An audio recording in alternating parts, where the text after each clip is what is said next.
It's commonly said about George Washington that he was the indispensable American.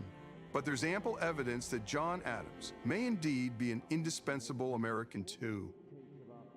Though never a soldier, Adams fought for America's freedom in our nation's most important chapter. Few Americans in history have a political and diplomatic resume like Adams. Here's a list of some of the positions he held in public life. Massachusetts delegate to the Continental Congress. First U.S. minister to the Netherlands and Great Britain. America's first vice president and our second president, among many other prominent positions. Adams also authored several influential works on government, including, most notably, the Massachusetts Constitution of 1780, which he wrote alone, and which is, to this day, the oldest written constitution in the world. It served as a model for the U.S. Constitution, specifically its focus on separation of powers among and between the branches of government. But there's much more to Adams' life than his resume, including real accomplishments and crucial battles fought and won for his country. Though Adams was impatient and viewed as too tactless for legislative life, he was a ferocious behind-the-scenes operator and ended up playing a big part in the most momentous decisions in our nation's fight for independence and beyond. His decision to nominate George Washington as Commander-in-Chief of the colonial armies was as consequential an act as any he would perform. Adams first met Washington while the two served as delegates to the First Continental Congress. He was impressed with Washington's military experience and Washington's demeanor, and knew that to unify the colonies, he would need to choose someone to lead the Continental Army that was not a Yankee.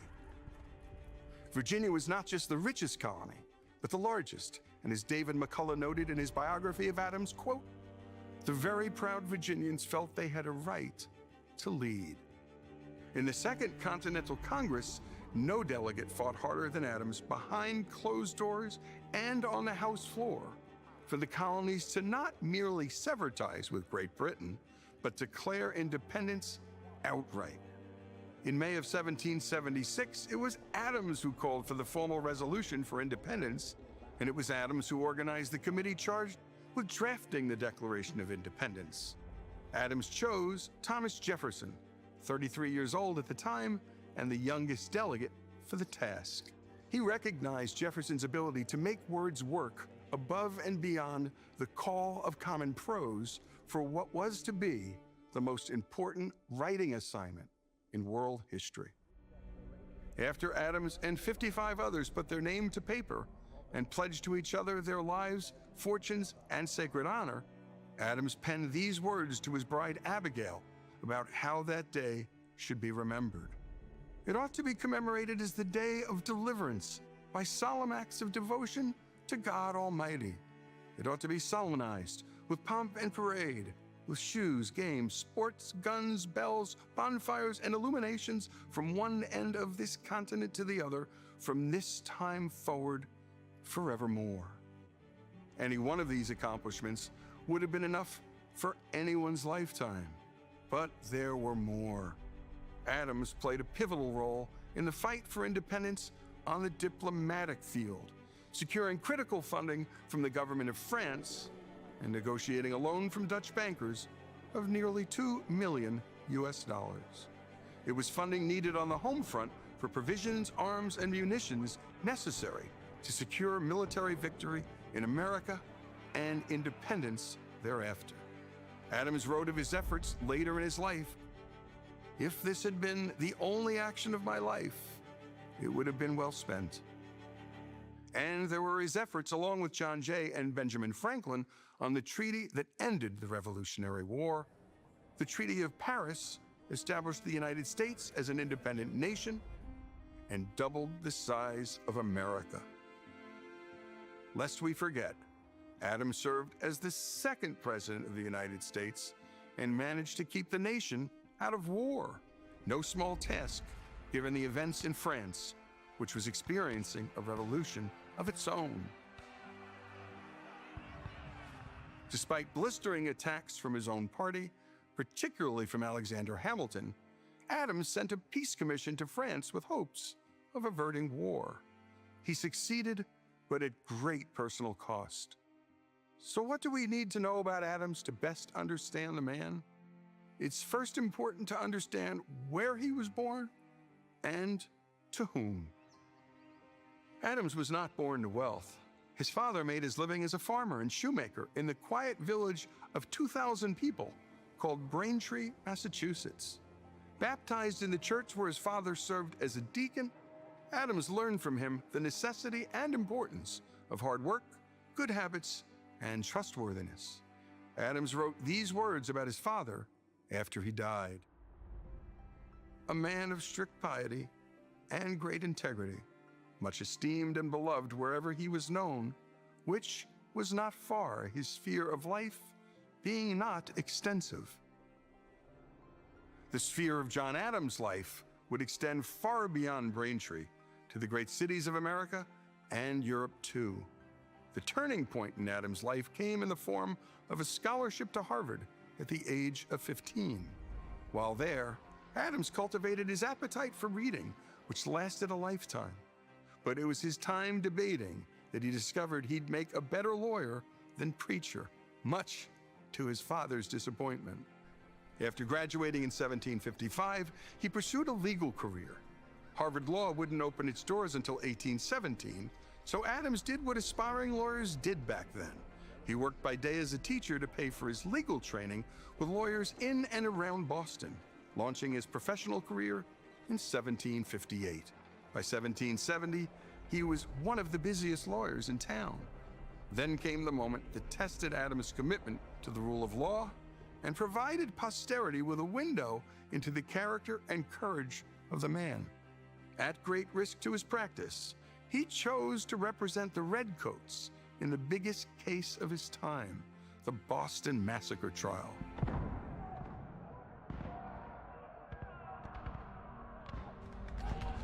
Adams' rhetorical skills were on full display as he described how the mob pelted the British soldiers with every species of rubbish.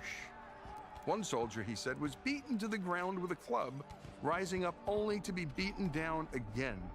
Do you expect he should behave like a Stoic philosopher, lost in apathy? Adams asked the jurors, and by proxy, the entire city of Boston. Adams then explained to the jurors that the presumption of innocence is the bedrock of any civil society. Better that many guilty persons escape unpunished than one innocent person should be punished. Adams closed his case quoting Algernon Sidney, the English political theorist who wrote Discourses Concerning Government, a textbook that profoundly influenced our founding fathers. The law no passion can disturb, 'tis void of desire and fear, lust and anger.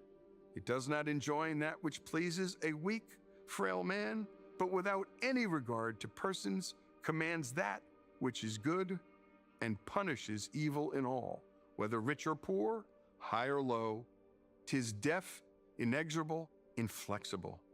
The jury was out less than 3 hours. 6 soldiers were acquitted. 2 were found guilty of manslaughter. Adams suffered in the short term, losing half his law practice. But as time passed, his defense of the Redcoats enhanced his public standing.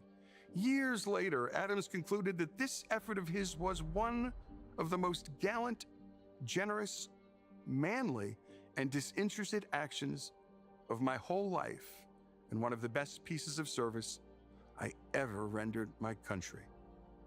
It was a trial that taught us all that unpopular people, or people we hate, and hate for good reason, must not be subject to the whims of the mob, or prosecutors doing the mob's bidding.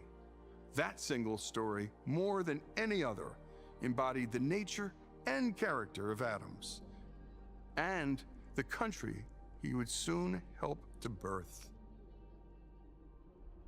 The American Republic, after all, is built to protect the rights of Americans through law, not the mere opinions of man. In poor health in the summer of 1826, Adams, 90 years old at the time, was visited by some local leaders seeking a toast they could share for America's upcoming 50th birthday celebration. "I will give you independence forever." Asked if he would add to the toast, Adams replied, "Not a word." Adams died on July 4th, 1826, not long after Jefferson, who died remarkably on the very same day, just hours earlier. His last words before dying, "Jefferson lives." In a letter to Abigail written decades earlier on a matter concerning the raising of their children, Adams wrote, "Fire them with ambition to be useful." At great personal risk to his family, health, and wealth, Adams served his country like few others have before or after. What more could Adams have done to earn the honorific indispensable American? It's a question worth asking and answering as we approach our nation's 250th birthday celebration.